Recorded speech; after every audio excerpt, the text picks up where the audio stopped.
The successes of the Ukrainian armed forces are not limited to Izium and Liman. The Ukrainian army continued an active counterattack on Kherson and eastern Ukraine.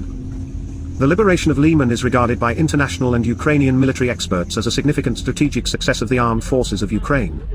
Retaking control of the city gives the Ukrainian army a chance to move towards Luhansk, towards the cities of Severodonetsk and Lysychansk. The liberation of these two cities would have great psychological significance for Ukraine, including, if we recall how much loss Russia cost their capture.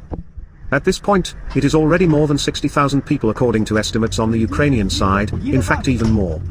After that, the way would open for the Ukrainian armed forces to the settlements of Svartovo and Starobelsk, the main rear hubs of the Russian army in this section of the front.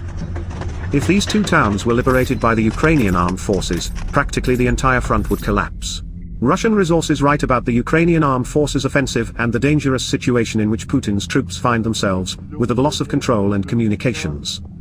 According to some reports, there are about 20,000 Russian soldiers in Kherson. Continued shelling by Ukrainian armed forces of at least 3 bridges over the Dnieper River since the summer has made it difficult to supply the Russian army, and the fall rains will not remedy the situation. The American think tank Institute for the Study of War wrote the other day that Ukrainian forces continue to attack Russian supply, transport, and military facilities in the Kherson region. The Ukrainian military, according to an ISW analysis report, is silent about AFU maneuvers in the Kherson region, but says that Russian forces are moving newly mobilized troops to reinforce the front line in the region. Having suffered numerous defeats in Ukraine, Russia has denuded the border with NATO countries.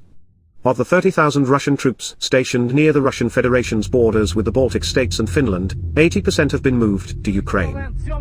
The Russian armed forces have already reached the limit of their operational capabilities. They are suffering enormous losses in the form of killed or wounded soldiers. But even the weakened Russian army is still capable of resisting in Ukraine's occupied territories.